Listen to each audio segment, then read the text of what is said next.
सबसे गंदी आदत जो होती है बच्चों की वो क्या है कि वो क्लासरूम के अंदर क्वेश्चन जो है वो रेज नहीं करते। फिर सोचते हैं कि ये तो यार मेरे को आ रहा ही नहीं था, मेरे को सर से पूछ लेना चाहिए था। जैसे बच्चे होते हैं तो वो 11th में जब आते हैं तो वो उनको पता नहीं होता कि कितनी कंसंट्रेशन से क्लास में बैठना है। तो वो ये सोचते हैं कि 1-2 मिनट बात कर लूंगा तो क्या हो जाएगा, लेकिन वो 1-2 मिनट जो है वो आपका पूरा लेक्चर खराब कर सकती है। आपका मतलब है कि जो घर पे जाके स्टडी करते हैं, रिवाइज करते हैं, वो पूरा पूरा क्लास में छिपा हुआ है। अगर आपकी क्लास 100% एफिशिएंसी से ली हुई है तो फिर आपको घर पे जाके रिवाइज करने में टाइम लगेगा ही नहीं। अगर किसी बच्चे को ज़्यादा टाइम लग रहा है घर पे जाके रिवाइज करने में, इसका मतलब 100% उसकी क्लास में कहीं ना कहीं दिक्कत रही है।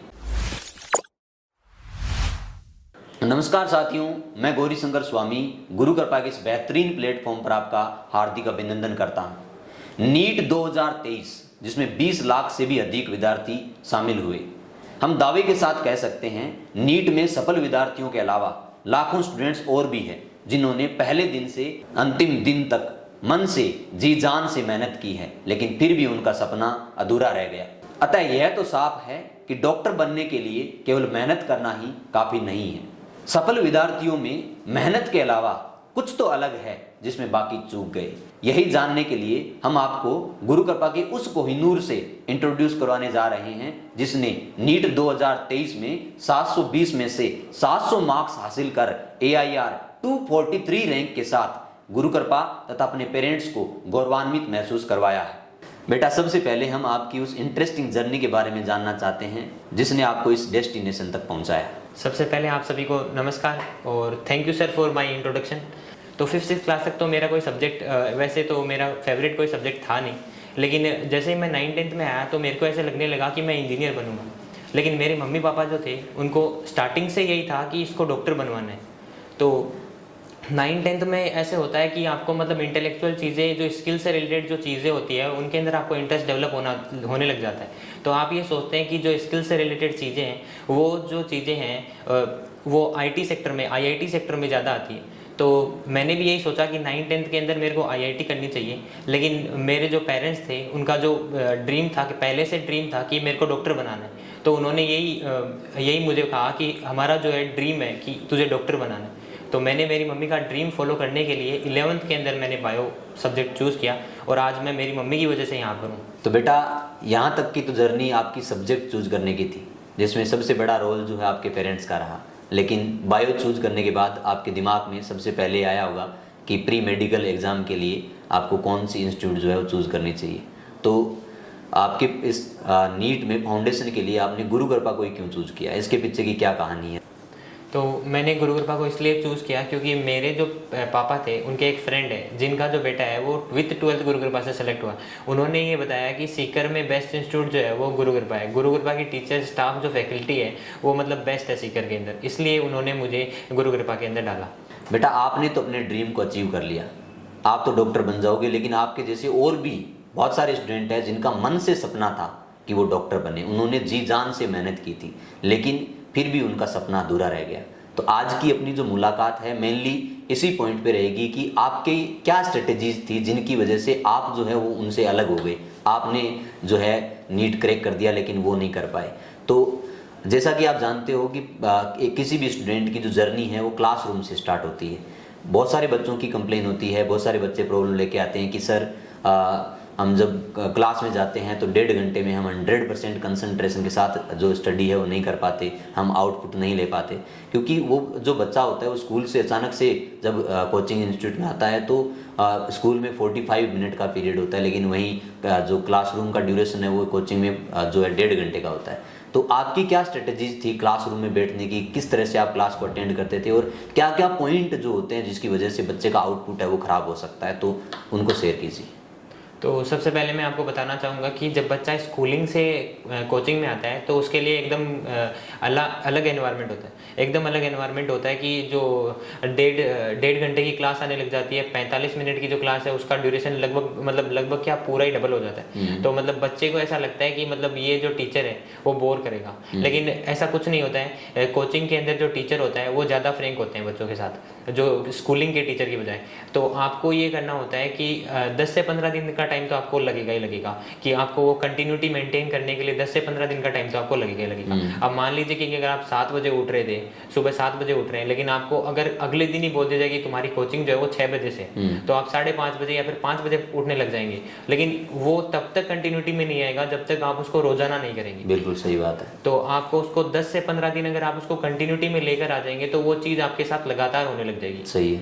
तो 5 बजे तक आप मतलब 5 बजे आप उठने लग जाएंगे। उसी तरीके से आपको क्लासरूम को अटेंड करना है कि आप 10 से 15 दिन आपको लगेंगे कि ये क्लासरूम जो है वो क्लास जो है वो लंबी चल रही है, लेकिन उसके बाद अगर आप फुल्ली कंसंट्रेट होकर क्लास में अगर अटेंड करते हैं तो आपको पता ही नहीं चलेगा कि क्लास कब निकल गई। क्या बात है। और जैसे मान लीजिए कि आप कई बच्चे होते हैं कि वो बोलते हैं कि हम 45 मिनट का जो ड्यूरेशन था उसके अंदर तो इजीली कंसंट्रेशन मेंटेन कर लेते थे, लेकिन जो 1.5 घंटे की क्लास होती है उसके अंदर हमें नींद बहुत आती है। तो नींद आती तो है बच्चों को, लेकिन उसके लिए तो आप वाटर बोतल रखिए साथ में, और वो पानी जो है वो बीच बीच में आप पी सकते हैं। और ऐसा नहीं होता कि जो टीचर होता है वो लगातार कंटिन्यूटी में आपको पढ़ा रहा है, बीच बीच में वो टीचर आपको ये भी बोलता है, जैसे फिजिक्स के टीचर आपको पढ़ा रहे हैं तो ये बोलते हैं कि 1 मिनट 2 मिनट का आपको टाइम देते हैं कि बच्चों ये क्वेश्चन आपको सोल्व करना है। तो उसमें अपने ब्रेन को एक्टिव कीजिए। उस अगर आप ब्रेन को एक्टिव करेंगे तो अपने आप ही आपका जो दिमाग है वो मतलब अगर आप पूरा दिमाग अगर बोर्ड पे लगा के रखें, लेकिन आप तो फिर आप 1.5 घंटे क्लास अटेंड नहीं कर सकते। लेकिन अगर आप उसी दिमाग को अलग जगह घुमाएंगे, अगर आप क्वेश्चन में घुमाएंगे, अगर आप उसको मतलब एनसीईआरटी की बुक के अंदर उस लाइन को देख रहे हैं जो सर बता रहे हैं, तो उसमें अगर आप उस दिमाग को घुमाएंगे तो मतलब आपका जो दिमाग है वो मतलब एक जगह से दूसरी जगह जाएगा, लेकिन वो दिमाग जो है वो क्लासरूम में रहेगा। सही है। और कंसंट्रेट रहेगा। तो मतलब अगर आप बोर्ड पे रहेंगे तो पूरे टाइम बोर्ड पे रहेंगे तो आपको नींद आएगी, लेकिन अगर आप उसको घुमाते रहेंगे दिमाग को उन्हीं चीज़ों में जो सर आपको डिस्कस कर रहे हैं, तो आपका दिमाग जो है पूरा कंसंट्रेट रहेगा।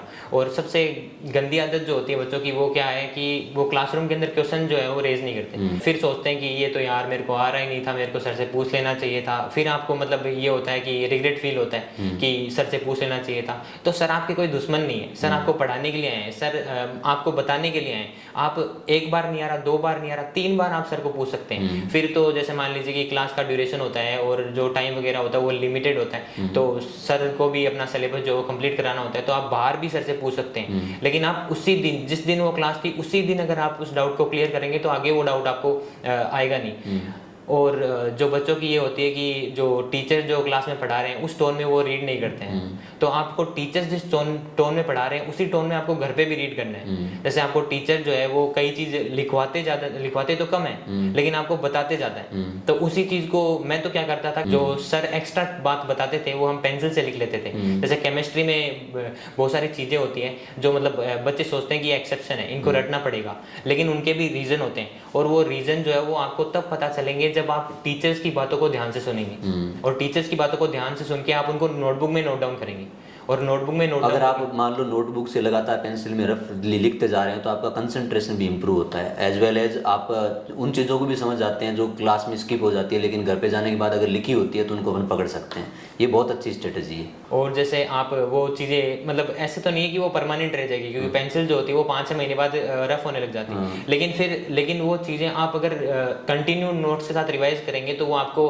मतलब याद हो जाएगी। अगर आगे आप जाएंगे ना तो कोई भी आपको मतलब आपके जो साथ वाला है वो आपसे पूछेगा कि ये इसका रीज़न क्या है, तो आपके मुंह पर होगा वो रीज़न, क्योंकि आपने उस चीज़ को 5-6 बार रिवाइज कर लिया है। तो वो ये बढ़िया स्ट्रेटजी होती है कि आप उसको पेंसिल से वहीं पर लिख लें, जो भी सर आपको बता रहे हैं नोट्स के अंदर वहीं पर उसको पेंसिल से लिख लें, क्योंकि सर लिखवाते कम है और बोलते ज़्यादा हैं। सही बात है, ये बहुत अच्छी प्लानिंग है बेटा। और इसके अलावा और क्या क्या जो चीज़ें हैं जिससे आप क्लासरूम में आपको लगा होगा कि ये चीज़ें अगर स्किप हो जाती है जिससे घर पे जाके स्टडी करने में प्रॉब्लम आती है, या कोई पॉइंट है जो बच्चों को आप सजेस्ट करना चाहते हो?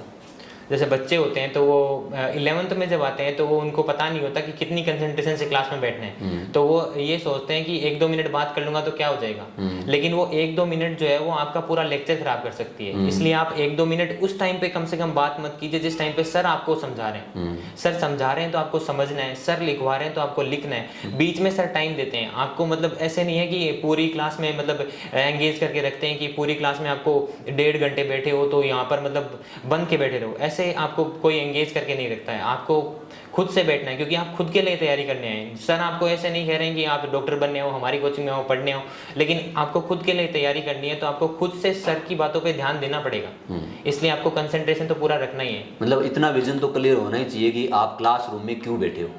हाँ सर बिल्कुल। ठीक है बेटा, इसके बाद जब हम क्लासरूम से जाते हैं घर पे तो इसके बाद जो स्टेप सेकंड है वो अपना होता है, जो क्लासरूम में सर ने पढ़ाया है, नोट्स है, उनको रिवाइज करना होता है। तो बहुत सारे बच्चे ऐसे होते हैं कि सर हम जब सेल्फ स्टडी करते हैं घर पे जाके, तो जो क्लास में जैसे सर ने पढ़ाया, मान लो 4 घंटे की क्लास हुई है टोटल, तो घर पे जाने के बाद उसी चीज़ को पढ़ने में 8 घंटे लग जाते हैं। इसके अलावा जो चीज़ें हैं, कॉन्सेप्ट है, हमारे स्किप हो जाते हैं। तो इनके पीछे क्या रीज़न होता है, बच्चों के साथ ऐसा क्यों होता है? ये पूरा रीज़न जो है वो कंसंट्रेशन पे डिपेंड करता है। ये सारी चीज़ें कंसंट्रेशन पे डिपेंड करती हैं। अगर आप अटेंटिवली क्लास के अंदर सुनते हैं, पूरे कंसंट्रेशन से क्लास को अटेंड करते हैं, तो ये चीज़ें आपके साथ नहीं होगी। 4 घंटे की क्लास आप 2 घंटे में रिवाइज कर देंगे। लेकिन कोई बच्चा होता है जो ऐसे मानता है कि मतलब मैं तो सर को सुनूंगा ही नहीं, मेरे को तो सब आता है, तो वो तो मतलब 4 घंटे की क्लास में वो 16 घंटे भी लगा देगा, लेकिन फिर भी उसको वो चीज़ आएगी नहीं।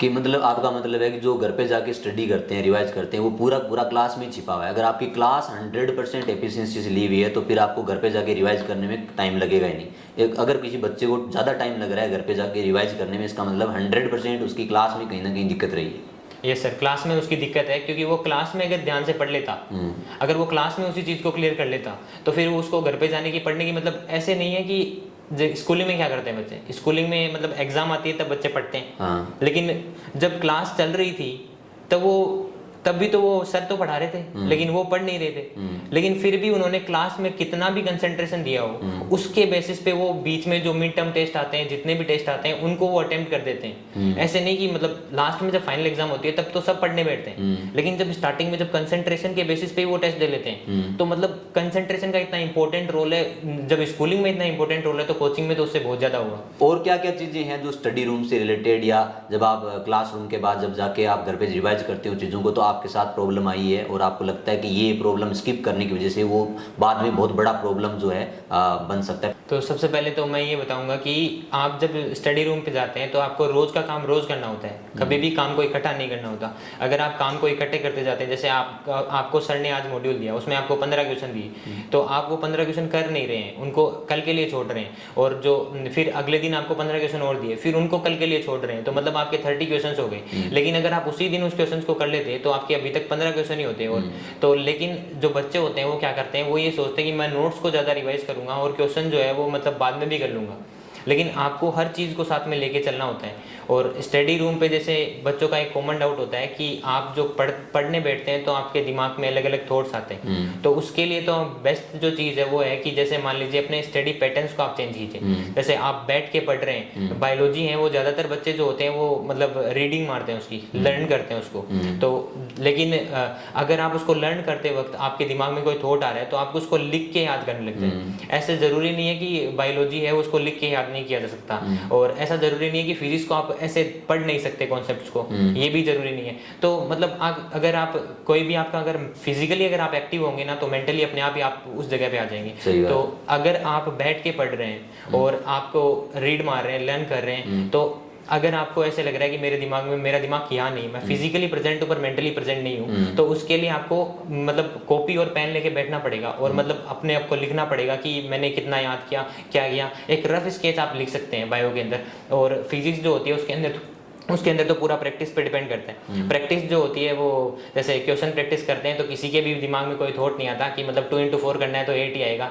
लेकिन वो जैसे बायो वगैरह पढ़ते हैं, केमिस्ट्री पढ़ते हैं, तब आपको थॉट आता है। तो उसके लिए आप फिजिकली एक्टिव रहें। जैसे आप बैठ के पढ़ रहे हैं तो आप घूम के पढ़ने लग सकते हैं। मतलब आप फिजिकली एक्टिव रहेंगे तो आप अपने आप ही मेंटली एक्टिव रहेंगे। मतलब मोड चेंज कर लिया उस पर्टिकुलर मोमेंट के लिए, वापस दिमाग जो है आपकी पढ़ाई में आ जाएगा। इसके अलावा बच्चों की एक कंप्लेन और होती है बेटा कि जब जो सर जो फिजिक्स में मेनली ये प्रॉब्लम आती है या फिर केमिस्ट्री में आती है कि सर जो हमें क्लास में क्वेश्चंस कराते हैं, तो हम जब घर पे जाके रिवाइज करते हैं तो वो सारे क्वेश्चंस तो हमसे हो जाते हैं जो क्लास में सर जो नोट्स में कराते हैं। लेकिन जब हम यही क्वेश्चन हम एक्सरसाइज में जो मॉड्यूल से करने जाते हैं या फिर हम पेपर सोल्व करने जाते हैं, तब ये हमसे क्वेश्चंस नहीं बनते। तो इसके पीछे क्या लॉजिक होता है? आपके साथ भी ऐसा कभी हुआ होगा कि नोट्स वाले क्वेश्चन तो हो रहे हैं, कॉन्सेप्ट वही है, क्वेश्चंस वही है, लेकिन उसके बावजूद भी जो मॉड्यूल या जो पेपर्स के क्वेश्चंस करते हैं तब उनसे वो नहीं होते। इसके पीछे का क्या लॉजिक है? बच्चे क्या करते हैं कि ये सोचते हैं कि ये जो क्वेश्चन है, मतलब एक एक वर्ड को पकड़ लेते हैं उसके, कि ये क्वेश्चन है कि इसके अंदर ये वर्ड ऐसे लिखा हुआ है, ये ऐसे लिखा हुआ है, ऐसा क्वेश्चन मिलेगा तो मैं उसको कर दूंगा क्योंकि सर ने ऐसा क्वेश्चन मुझे करवा रखा है। लेकिन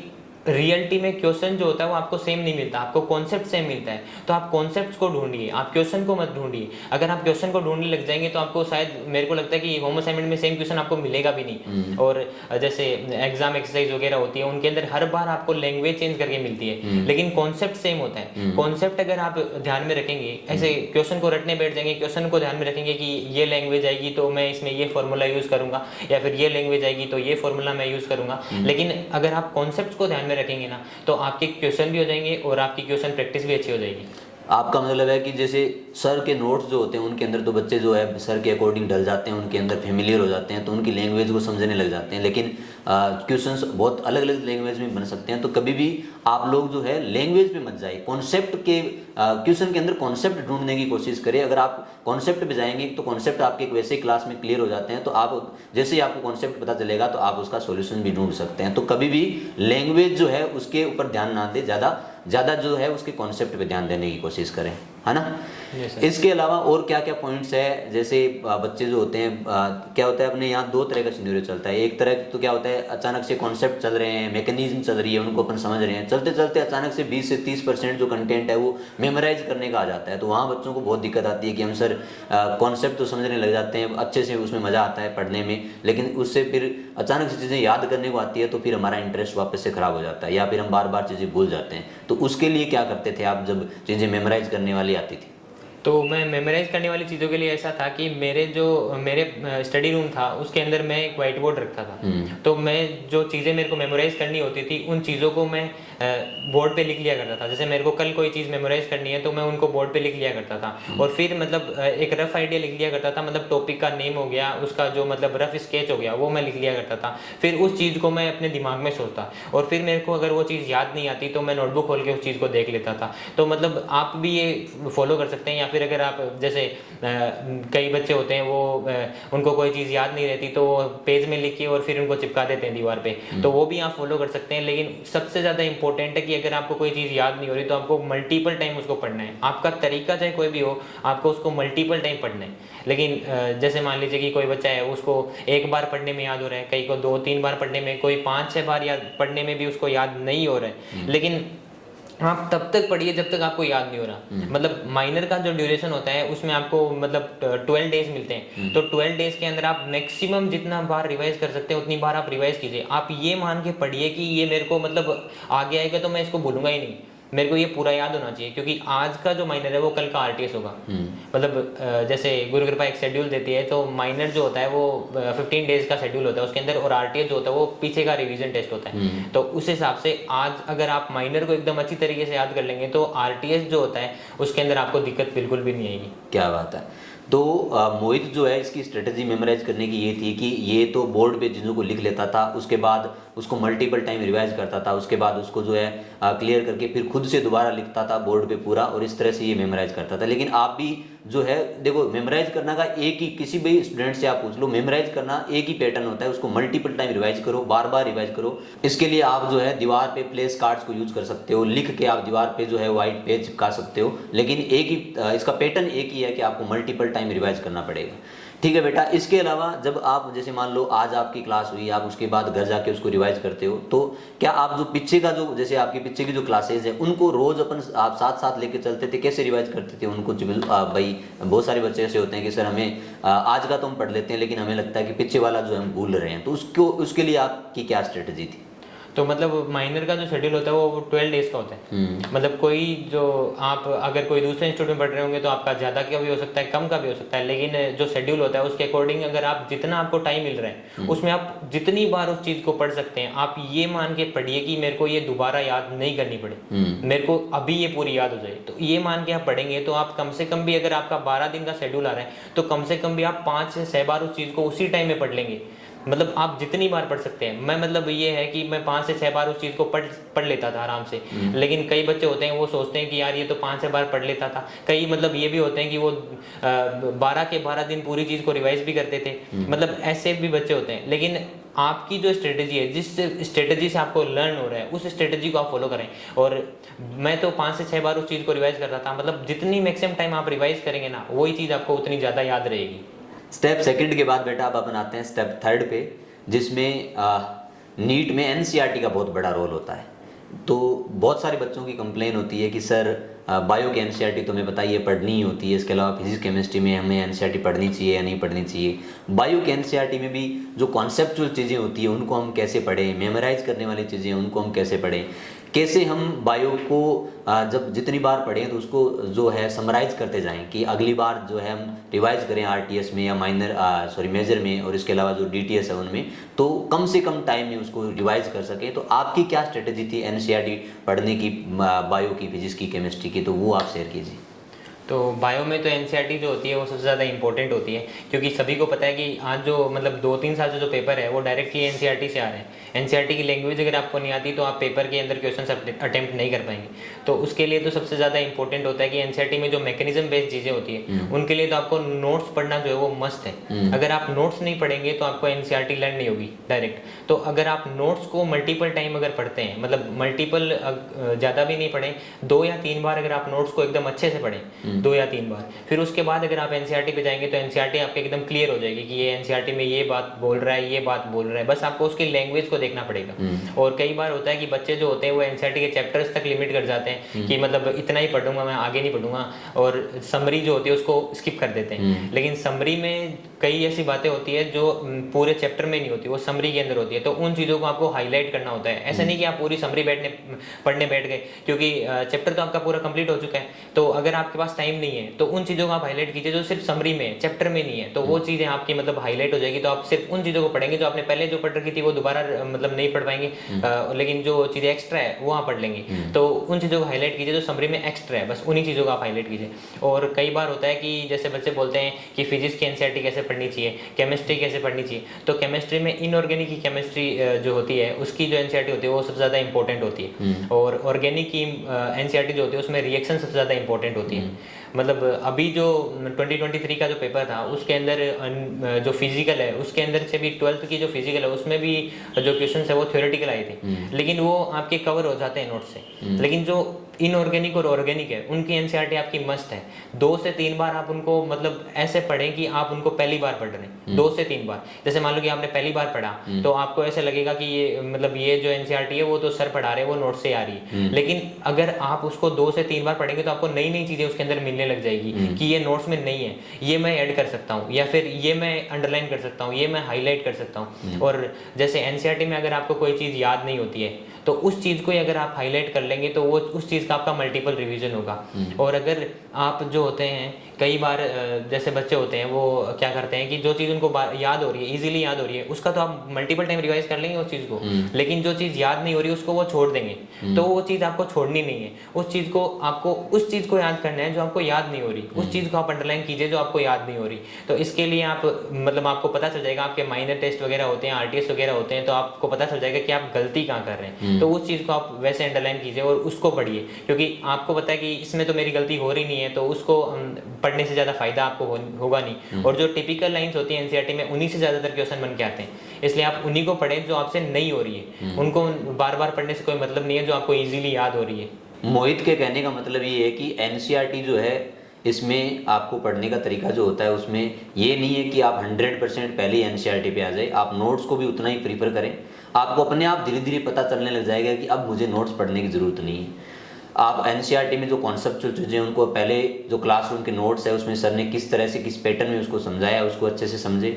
उसमें फिर एनसीईआरटी में जो चैप्टर है उसको ऐसी चीज़ें को अंडरलाइन करें, उनको हाईलाइट करें जिनमें आपको लगता है कि ये आगे आपके दिक्कत कर सकती है, या फिर जिसमें आपको चीज़ें जो है वो कम याद हो रही है, कम मेमोराइज हो रही है। इसके अलावा एनसीईआरटी की समरी पढ़नी भी उतनी इंपॉर्टेंट है जितना एनसीईआरटी का पूरा चैप्टर पढ़ना है, क्योंकि हम इतनी एनर्जी कंज्यूम करके पूरी एनसीईआरटी का जो चैप्टर है उसको अच्छे से याद करते हैं, लेकिन क्वेश्चन अगर समरी से आ जाता है तो उसका अफसोस जो होता है वो बहुत बड़ा होता है। सही बात है। Yes sir. और मैं आपको बताना चाहूँगा कि फिजिक्स और जो फिजिकल केमिस्ट्री है उसके अंदर एनसीईआरटी का ज़्यादा इंपॉर्टेंस नहीं होता। उसके अंदर नोट्स जो होते हैं वो सबसे ज़्यादा इंपॉर्टेंट होते हैं। आप नोट्स को मल्टीपल टाइम रिवाइज करें। फिजिक्स और फिजिकल केमिस्ट्री के अंदर आप नोट्स को मल्टीपल टाइम रिवाइज करें। और जो फिजिक्स होती है उसके अंदर जो एनसीईआरटी होती है उसके अंदर आप यहाँ तक लिमिट कर सकते हैं कि आप जो ग्राफ होते हैं और जो टेबल्स वगैरह होती है और जो मतलब डार्क जो अंडरलाइंड जो चीज़ें होती हैं एनसीईआरटी के अंदर पहले से मतलब डार्क की हुई चीज़ें होती है केमिस्ट्री और फिजिक्स में, फिजिकल केमिस्ट्री और फिजिक्स के अंदर, तो वो चीज़ें आप मतलब वही चीज़ें पढ़ें, ऊपर ऊपर से आपको ओवरव्यू लेना है एनसीईआरटी का। कहने का मतलब इसमें आपको फिजिक्स और जो फिजिकल केमिस्ट्री है उसकी एनसीईआरटी में ओनली 20 to 30% कंटेंट ही होता है जिसको पढ़ना होता है, उसको आप अलग से अंडरलाइन कर लीजिए और अगली बार जब दोबारा उसको रिवाइज करने जाए तो ओनली वही पोर्शन आप पढ़े जिसको आपने अंडरलाइन कर रखा है, बाकी आप एनसीईआरटी को स्किप कर सकते हो। इसके अलावा जो फिजिक्स केमिस्ट्री में जो पीछे एमसीक्यूज एनसीईआरटी के दिए होते हैं, क्या उनको, क्योंकि अपने आईआईटी के लिए भी यही एनसीईआरटी चलती है तो उसमें तो अपने जो क्वेश्चंस का लेवल होता है वो अलग होता है, तो क्या सारे क्वेश्चंस जो है वो करने चाहिए जो अपने पीछे आपने सारे क्वेश्चंस जो फिजिकल केमिस्ट्री या अपने फिजिक्स की बात करें तो सारे क्वेश्चंस अटेंड किए थे?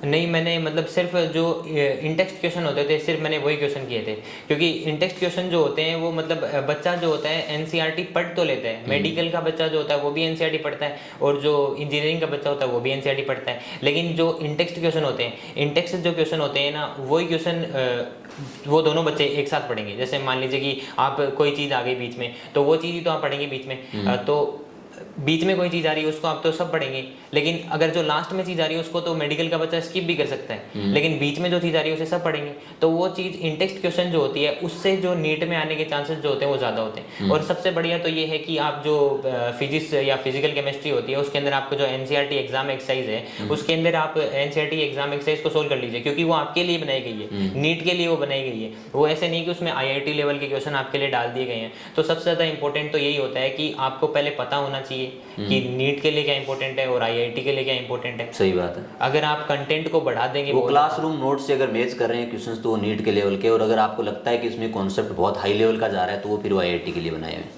यस सर, तो आपको ऐसा लगता है कि ये नीट के लेवल का है तो आप कंटेंट को वहीं तक ही लिमिट रखें, आगे जाने की आप कोशिश ना करें। लेकिन कई बच्चे होते हैं जो जेई लेवल के क्वेश्चन कर लेते हैं, फिर बोलते हैं कि हमें तो जेई लेवल के क्वेश्चन करने हैं और फिर हमें मतलब जो होती है वो फिजिक्स ईजी लगने लग जाएगी। तो मतलब ये बात तो सही है कि आप अगर जेई लेवल के क्वेश्चन करेंगे तो आपको फिजिक्स अपने आप ही ऑटोमेटिकली ईजी लगने लग जाएगी, लेकिन उसके लिए आपका टाइम कंज्यूम होगा। लेकिन अगर उसी टाइम को आप वहीं लगा दें जहाँ पर आप नीट की क्वेश्चन तक लिमिट किया आपने, उन्हीं क्वेश्चंस को आप मल्टीपल टाइम करें, उस टाइम को अगर आप वहाँ लगा दें तो वो जो नीट के जो क्वेश्चन हैं वो आपके 3 से 4 बार प्रिपेयर हो जाएंगे, जबकि जेई के क्वेश्चन वो आप एक ही बार कर पाएंगे। तो उसके लिए आप मल्टीपल टाइम रिवीजन में उस चीज़ को लगाएं। इससे आपको ये फायदा होगा कि कोई भी चीज़ है, वो कॉन्सेप्ट है, वो एक बार करने में अगर आप क्वेश्चन करते हैं तो आपको ये चीज़ छूट जाती है, लेकिन आप 2 या 3 बार उस क्वेश्चन को करते हैं तो कोई भी चीज़ आपसे स्किप नहीं होती। सही बात है। इसके अलावा बेटा जैसे अगर हम केमिस्ट्री की बात करें तो केमिस्ट्री में जो ऑर्गेनिक केमिस्ट्री होती है उसमें जैसे बच्चा क्लास में जब ऑर्गेनिक केमिस्ट्री को पढ़ता है तो उसको बहुत इजी लगती है, उसके बाद उसको घर पे जाके रिवाइज करता है तो भी उसको इजी लगती है, लेकिन जब वो क्वेश्चंस करने जाता है या माइनर देने जाता है उसका तो उससे वो क्वेश्चंस नहीं होते, उसके बाद उसके एकदम ब्लैंक आ जाता है कि ये क्या हुआ। तो यहाँ से उस लेवल तक पहुँचने के लिए, क्योंकि ऑर्गेनिक में बच्चे को नहीं लगता, जैसे मुझे जितना पता है कि जो ऑर्गेनिक में प्रैक्टिस जो होती है एमसीक्यूज की सबसे ज़्यादा जरूरत ऑर्गेनिक में पड़ती है, क्योंकि बच्चे को जो कॉन्फिडेंस आता है एक्चुअल में ऑर्गेनिक से वो एमसीक्यूज से ही आता है, और बच्चा जो होता है बार बार नोट्स पे पढ़ते जाता है। तो आपने ऑर्गेनिक को कैसे पढ़ा था और कैसे आप ऑर्गेनिक में कॉन्फिडेंट हुए थे? ऑर्गेनिक में मैं ज़्यादा तो नोट्स ही पढ़ता था, लेकिन ऑर्गेनिक के अंदर जो एमसीक्यूज होते हैं उनका ही इक्वल इंपॉर्टेंस होता है, क्योंकि आपको ये नहीं पता रहता कि वो क्वेश्चन कैसे फ्रेम करेगा, वो क्वेश्चन मतलब कैसे भी मिक्स करके क्वेश्चन बना देते हैं ऑर्गेनिक के अंदर, क्योंकि उसमें तो रिएक्शन स्टेप बाय स्टेप चलती रहती है, तो उसमें उस टाइम तो इजी लगती है, लेकिन क्वेश्चन कैसे अप्लाई होगा तो पता नहीं चलता उसका। हाँ, क्वेश्चन कैसे अप्लाई होगा ये पता नहीं चलता, तो रिएक्शन को वो मिक्स करके बना देते हैं। तो रिएक्शन को मिक्स करने के लिए आपको सबसे पहले तो आपके नोट्स एकदम क्लियर होने चाहिए, उनकी आपकी बार बार प्रैक्टिस की हुई होनी चाहिए। उसके बाद आपको जो क्लास में जो होमवर्क दिया है वो आपका कंप्लीट होना चाहिए। जैसे मान लीजिए कि कोई भी टीचर होता है ऑर्गेनिक का, तो वो आपको ये बताएगा कि आपको 10-15 क्वेश्चन या फिर 30 क्वेश्चन ये आज करके लेके आने हैं, तो वो क्वेश्चन आप रोजाना कीजिए। ऐसे नहीं कि आपने एक दिन का स्किप कर दिया, अगर आप एक दिन का भी स्किप कर देंगे ना तो आपका एक पूरा जो चैप्टर है ऑर्गेनिक के अंदर वो पूरा स्किप हो जाएगा। क्योंकि मैंने एक बार ऐसा कर लिया था कि एक जो मेरा मतलब मेरी 1-2 दिन की छुट्टी हो गई थी, तो मैं मतलब छुट्टी ले ली थी मैंने 1-2 दिन की, मेरे डेंगू हो गया था, तो फिर ऐसे मेरा एक चैप्टर जो था वो स्किप हो गया ऑर्गेनिक के अंदर। फिर मेरे को बाद में दिक्कत आई, लेकिन मैंने उसको नोट से कवर कर लिया। कई बच्चे होते हैं जो उसको नोट से कवर कर लेते हैं, लेकिन सबसे ज़्यादा इंपॉर्टेंट तो एमसीक्यूज ही होते हैं। तो आप एमसीक्यूज को करेंगे, बीच में अगर आपने छोड़ दिया तो फिर आपके दिक्कत होगी आगे। ठीक है। बायोलॉजी में एमसीक्यूज का ज़्यादा रोल होता है कि एनसीईआरटी पढ़ने का, मतलब जैसे जनरली अपन कहते हैं कि भी फिजिक्स केमिस्ट्री में अपने को एमसीक्यूज की बहुत ज़्यादा जरूरत पड़ती है, क्या बायो में भी उतनी एमसीक्यूज की जरूरत पड़ती है या फिर मल्टीपल टाइम एनसीईआरटी पढ़नी चाहिए?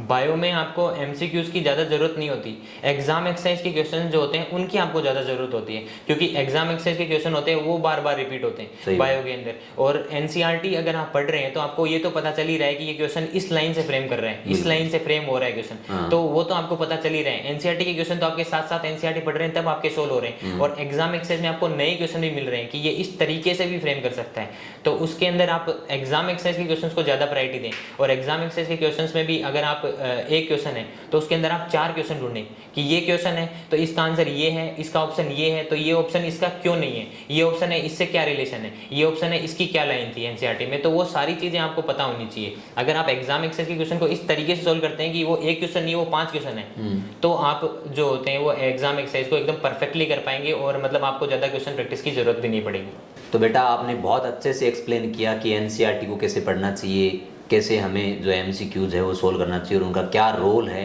नीट जो है एग्ज़ाम उसमें स्किल डेवलप करने के लिए। लेकिन अब हम जो आते हैं सबसे इम्पोर्टेंट स्टेप जो है वो होता है पेपर, जिसमें अपन माइनर पेपर होते हैं, आरटीएस होते हैं, डीटीएस होते हैं, अलग अलग तरह के अपन जो है अपन पेपर करवाते हैं। उसमें बहुत सारे बच्चों की प्रॉब्लम होती है कि जो 3 घंटे का अपना पेपर रहता है उसमें किस तरह से वो 3 घंटे में 100% आउटपुट निकाल सके, कैसे वो पेपर में जो है कौन सा सब्जेक्ट जो है वो सबसे पहले करना चाहिए, और क्या क्या बातें हैं जो ध्यान रखनी चाहिए। जैसे सिली मिस्टेक्स होती है बच्चों की, बहुत ज़्यादा नेगेटिव मार्किंग होती है जिस पर वो कंट्रोल नहीं कर पाते, बहुत सारे कॉन्सेप्ट होते हैं जिनके बहुत अच्छे से उनके स्ट्रॉन्ग होते हैं, बिल्ड होते हैं, लेकिन फिर भी वो अप्लाई नहीं कर पाते। बहुत सारे प्रॉब्लम्स आती है, आपके साथ भी बहुत सारी प्रॉब्लम आई होगी, किस तरह की आपके साथ प्रॉब्लम आई हो और उनको किस तरह से सोल्व आउट करना चाहिए बच्चों के साथ आप शेयर कीजिए। तो सबसे पहले तो मैं आपको बताना चाहूँगा कि पेपर करने की स्ट्रेटजी जो होती है वो हर बच्चे की अलग अलग होती है। तो हर बच्चा जो होता है वो, कई बच्चे जो होते हैं, मतलब ज़्यादातर बच्चे जो होते हैं वो बायो को पहले अटेम्प्ट करते हैं, क्योंकि उनको लगता है कि बायो जो होता है वो इजी टॉपिक होता है और वो जल्दी से हो भी जाएगी। लेकिन ऐसा नहीं है कि बायो को ही पहले अटेम्प्ट करें, ये कहाँ पे लिख के नहीं रखा है कि बायो को ही पहले अटेम्प्ट करें। तो आपके मतलब आप थ्रू आउट द ईयर जितने भी आपके पेपर लग रहे हैं उनके अंदर आप एक्सपेरिमेंट करके देखें कि फिजिक्स में पहले अटेम्प्ट कर रहा हूँ तो मेरे को बेस्ट स्कोर आ रहा है, केमिस्ट्री में पहले अटेम्प्ट कर रहा हूँ तो बेस्ट स्कोर आ रहा है, या फिर बायो में पहले अटेम्प्ट कर रहा हूँ तो बेस्ट स्कोर आ रहा है। तो उस हिसाब से आपको पेपर का पैटर्न हर बार चेंज करके और एक्सपेरिमेंट करके फिर आपको ये देखना होगा कि मेरा स्कोर जो है वो किस में ज़्यादा इम्प्रूवड स्कोर है। तो इस हिसाब से आप पेपर जब करते हैं तो आपको ये देखना होगा एनालिसिस करके कि फिजिक्स कर रहा हूँ तो बढ़िया आ रहा है, केमिस्ट्री कर रहा हूँ तो बढ़िया हो रहा है, और बायो कर रहा हूँ तो बढ़िया हो रहा है। तो सबसे पहले तो ये स्टार्ट कहाँ से करना है वही क्वेश्चन होता है बच्चों का।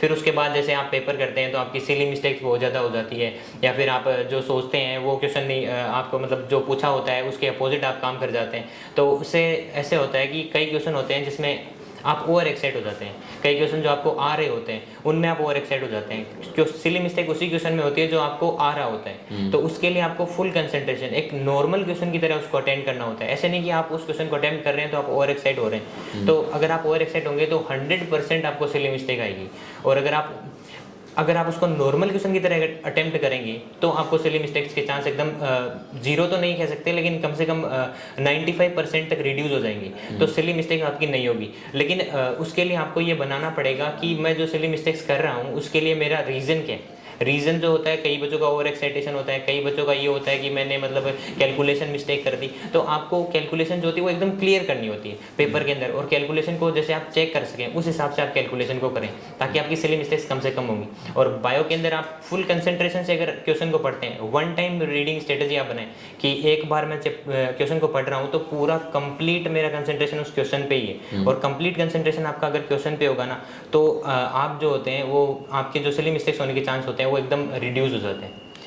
क्या जैसे पेपर में जो प्रॉब्लम्स होती है, पेपर में जो मार्क्स आने हैं, पेपर के अंदर कैसी आपकी एफिशिएंसी रहेगी, इसके पीछे जो पेपर से पहले का जो ड्यूरेशन होता है 10-12 घंटे का, क्या उसका कोई रोल होता है? जैसे बहुत सारे बच्चे होते हैं जो ये सोचते हैं कि भाई मैं पेपर दे के आके सो जाऊँगा, नींद बाद में ले लूँगा, अभी मैं ज़्यादा से ज़्यादा मेहनत कर लेता हूँ, और भी कई सारे पॉइंट्स होते हैं।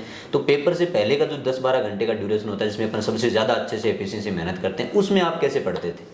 उसमें मैं ये था कि मतलब ऐसे नहीं था कि मैं पूरे टाइम पढ़ता ही रहता था, मेरे को बस सिलेबस कंप्लीट करना होता था। अगर मेरा सिलेबस कंप्लीट हो गया तो मैं 10-12 घंटे भी सो लेता था। लेकिन कई बच्चे होते हैं उनका सिलेबस कंप्लीट नहीं होता है तो वो मतलब 4-5 घंटे की नींद लेके और फिर पेपर देने आ जाते हैं, तो ये गलत है। आपका जितना सिलेबस कंप्लीट हो रहा है उतना आप मैक्सिमम एफिशिएंसी के साथ जितना सिलेबस कंप्लीट कर सकते हैं उतना सिलेबस आप कंप्लीट कीजिए। उसके बाद आप मतलब प्रॉपर नींद लेके पेपर देने हैं। और पहले पेपर को जज नहीं करना होता आपको कि ये जो होती है फिजिक्स आज ईजी आएगी, सर ने ईजी पढ़ाया था, केमिस्ट्री ईजी आएगी या बायो ईजी आएगी। पहले आप पेपर को जज कर लेंगे तो फिर पेपर में बैठे बैठे आप ये सोचने लग जाएंगे कि ये तो मैंने सोचा था ये उल्टा हो गया। इसलिए आप पहले पेपर को जज नहीं करें। पेपर को आप पेपर करते टाइम भी आपको कुछ नहीं सोचना होता है, सिर्फ पेपर का जो क्वेश्चन है उसके अंदर क्या पूछा है सिर्फ उसी पे आपका दिमाग चलना चाहिए। उसके लिए आपको 100% कंसंट्रेशन के साथ पेपर देना होता है। तो मोहित के कहने का मतलब ये है कि जो माइनर टेस्ट पेपर या आरटीएस जिस तरह का भी आपका पेपर होता है वो आपके लिए बहुत इंपॉर्टेंट रोल प्ले करता है नीट में जिस तरह की स्किल्स चाहिए उनको डेवलप करने के लिए। पेपर कभी भी आप ऐसा माइंड सेट बना के देने मत जाओ कि आपका स्कोर कैसा रहेगा, आपका स्कोर अच्छा आएगा तो आपके सराउंडिंग में जो है आपके बारे में अच्छा सोचेंगे, आपके घर वाले क्या सोचेंगे। आप अपने आप को इम्प्रूव करने के लिए पेपर देने जाओ। अपने आप को इम्प्रूव करने का मतलब है कि आपको पता रहता है अच्छे से, आपके सबकॉन्शियस ब्रेन में आपको पता रहता है कि अभी आप किस लेवल पे हो और क्या क्या आपके अंदर कमियां हैं, किस तरह की आप मिस्टेक्स करते हो और उनको किस तरह से मुझे इम्प्रूव करना चाहिए। उनका एकदम अच्छे से आप रिकॉर्ड मेंटेन करो और नेक्स्ट जो पेपर आप देने जो उनमें उनको कम से कम जो है मिस्टेक्स करने की कोशिश करो। इसके अलावा मोहित ने आपको पेपर से पहले पढ़ने के भी बहुत सारे तरीके आपसे डिस्कस किए। बेटा बहुत सारे बच्चे जो होते हैं क्या करते हैं, पेपर दे दिया उसके बाद पेपर को कैलकुलेट कर लिया अच्छे से और देख लिया कितने नेगेटिव है कितने पॉजिटिव है, ये भी चेक कर लिया कि किस तरह की मिस्टेक्स हुई। लेकिन एक हम हमेशा बच्चों के साथ क्लास में डिस्कस करते हैं कि बेटा पेपर देना जो इतना इंपॉर्टेंट होता है उससे कहीं ज़्यादा इंपॉर्टेंट होता है पेपर देने के बाद का ड्यूरेशन, जिसको अपन एनालिसिस कहते हैं। तो आपके पॉइंट ऑफ व्यू से आपने कितना एनालिसिस किया, कैसे आपने धीरे धीरे जो है स्टेप बाय स्टेप इंप्रूव किया, जिससे आपको पता चला कि मैं किस तरह से जो प्रॉब्लम्स है जो आप मिस्टेक्स करते हो पेपर में उसको इंप्रूव कर सकता हूँ, या कोई बच्चा कैसे इन चीज़ों को जो इंप्रूव कर सकता है। एनालिसिस जो है वो क्या है? तो पेपर का एनालिसिस जो होता है वो 11th के जो बच्चे होते हैं उनके लिए तो ऐसा होता है कि 11th के बच्चों को पता नहीं होता कि उनको पेपर का एनालिसिस कैसे करना होता है। मेरे साथ भी यही था कि मेरे को 11th तक पता नहीं था कि मेरे को एनालिसिस कैसे करना है। तो ये एनालिसिस के लिए सबसे पहले आपको ये पता होना चाहिए कि आप जो कर रहे हैं पेपर के अंदर, आप जो तुक्के मार रहे हैं उनको आप चेक करें कि मतलब कई क्वेश्चन होते हैं जो आप तुक्के मार के सही कर देते हैं, कई क्वेश्चन होते हैं जो आपके सिली मिस्टेक होती है लेकिन फिर भी वो आपके सही हो जाते हैं। मतलब आपको पता नहीं रहता है पेपर के ड्यूरेशन में कि ये मेरी सिली मिस्टेक थी, बस आप तो ऑप्शन ही तो चेक करते हैं, आप क्वेश्चन थोड़ी ना चेक करते हैं। तो क्वेश्चन को पूरा आप कंप्लीटली पेपर को टाइम दे। मतलब एक लास्ट ईयर जो स्टूडेंट था, एक रोहित जोशी नाम था उसका, वो बोलता था कि मतलब 1.5 घंटे का पेपर का ड्यूरेशन होता है तो आप 1.5 घंटे उसको घर पे दें, या फिर अगर 3 घंटे 20 मिनट का पेपर का ड्यूरेशन होता है तो 3 घंटे 20 मिनट आप उसको घर पे दें। मतलब जितना पेपर का ड्यूरेशन होता है वो कंप्लीट ड्यूरेशन आप अगर उसको घर पे देंगे ना, तो मतलब वो पेपर में जो चीज़ आपने उस टाइम पे सोची थी वो आप आज अब घर पे सोच रहे हैं, तो आपको पता लग जाएगा कि मेरी गलती कहाँ हुई है। लेकिन ज़्यादातर बच्चे होते हैं वो सोचते हैं कि इसमें थोड़ा टाइम वेस्ट ज़्यादा होगा। तो इसके लिए मैं आपको बताता हूँ कि जो क्वेश्चन जो होते हैं वो गलत हो रहे हैं उनको आप पहले चेक करें, फिर आप सिली मिस्टेक वाले जिनमें आपको डाउट आता है, अगर आपको सिंगल भी डाउट आता है, एक डॉट का भी अगर आपको डाउट आता है तो उस क्वेश्चन को आप सर्कल करके फिर दोबारा चेक कर सकते हैं।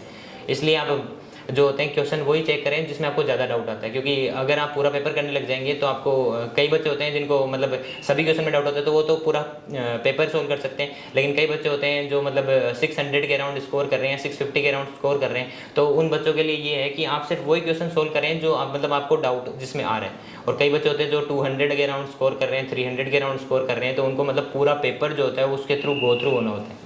मोहित के कहने का मतलब ये है कि जो पेपर होता है आपके लिए बहुत इंपॉर्टेंट रोल प्ले करता है नीट एग्जाम क्रैक करने के लिए। हम जो पेपर देते हैं वो अपन रिप्रेजेंट करने के लिए नहीं देते हैं, एक्चुअली में अपने आप को बिल्ड करने के लिए देते हैं, क्योंकि अपना जो मेन मोटो और मेन जो गोल होता है वो अपना नीट एग्जाम होता है। उसमें हम जब बैठने जाए तो हम जितने तरह की प्रॉब्लम जितने तरह की मिस्टेक्स कर सकते हैं वो अपन पहले ही कर लें।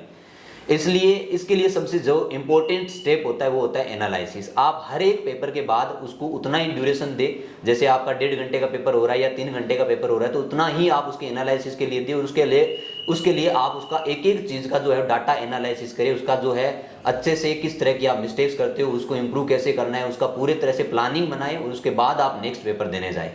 ठीक है बात है? ये सर।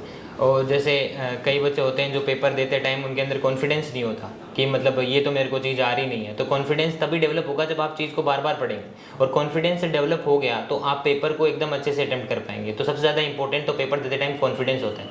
तो बेटा आपने एक एक स्ट्रेटेजी को बहुत अच्छे से एक्सप्लेन किया, बहुत अच्छे से बच्चों को बताया कि किस तरह से क्लासरूम से लेके एनालिसिस तक जो है उनको जाना होता है। अब मेरे दिमाग में एक और क्वेश्चन आ रहा है कि आपके इस सफ़र में, इस जर्नी में आपके टीचर्स और आपके पेरेंट्स का क्या रोल रहा? तो सबसे ज़्यादा इंपॉर्टेंट रोल तो आपके पेरेंट्स का होता है, क्योंकि आपके पेरेंट्स ने ही आपको यहाँ पे डाला है, इंस्टीट्यूट में आपके पेरेंट्स ने आपको दाखिला दिलवाया है, तो सबसे ज़्यादा इंपॉर्टेंट रोल पेरेंट्स का होता है। और पेरेंट्स के लिए मैं आपको सजेस्ट करना चाहूँगा कि जो भी पेरेंट्स इस वीडियो को देख रहे हैं, तो वो जो पेरेंट्स है वो अपने बच्चे को कम से कम जो एक्सटर्नल एक्टिविटीज़ है उनमें इन्वॉल्व करें, ज़्यादा से ज़्यादा उसको स्टडी के लिए प्रमोट करें, ज़्यादा से ज़्यादा उसको सेल्फ मोटिवेटेड रखें। उसको ऐसे नहीं कि तुम नहीं कर सकते, ऐसे उसको प्रेज़ करेंगे तुम कर सकते हो। और टीचर्स होते हैं, टीचर्स का तो अलग ही सपोर्ट होता है, क्योंकि आप घर पे जितना रहते हैं उससे ज़्यादा तो आप कोचिंग में रहते हैं। तो कोचिंग में टीचर जो होते हैं ना, वो आपको मतलब हमेशा सपोर्ट करेंगे। आप जब डाउट पूछने जाएंगे तो वो आपको ऐसे एक बार बोल तो देंगे कि मतलब मैं नहीं बताऊंगा, मतलब थोड़ा गुस्सा भी कर लेंगे। लेकिन अगर आप जो टीचर्स होते हैं उनकी बात को अगर उनको पोलाइटली अगर आप स्पीक करते हैं, उनसे पोलाइटली अगर आप उनसे फ्रेंडशिप के तौर पे अगर आप उनसे बात करते हैं, तो टीचर जो होते हैं वो सिर्फ आपको पढ़ाने के लिए, तो टीचर जो होते हैं वो आपको सारी डाउट जो होते हैं आपके क्लियर करेंगे। और टीचर जो होते हैं ना, वो सारी चीज़ बच्चे को इस तरीके से बताते हैं कि मतलब उसको एकदम ईजीएस्ट वे कौन सा है उस चीज़ का, ईजीएस्ट वे उसको बताते हैं। ऐसे नहीं कि वो मतलब टीचर जो है वो 1-2 साल के एक्सपीरियंस से टीचर बन गया है, उसको मतलब 10 या 15 साल या फिर 20 साल 25 साल का एक्सपीरियंस तब वो टीचर बना है। तो वो ईजीएस्ट वे से आपको चीज़ बताएगा। तो टीचर जो होते हैं वो आपको ईजीएस्ट वे बताते हैं। तो आप टीचर्स की बात को फॉलो करते जाएं और अपने पेरेंट्स की बात को फॉलो करते जाएं, और तो आप नीट में अच्छा स्कोर कर पाएंगे। तथा साथ ही साथ मोहित ने आप लोगों के साथ क्लासरूम से मेडिकल कॉलेज तक पहुंचने का जो सफ़र है उसके सारी स्ट्रेटेजीज आप लोगों के साथ शेयर की। आप इसको मन से फॉलो कीजिए और आप भी अपने लिए मेडिकल कॉलेज का जो रास्ता है वो खोलिए। Best of luck. धन्यवाद।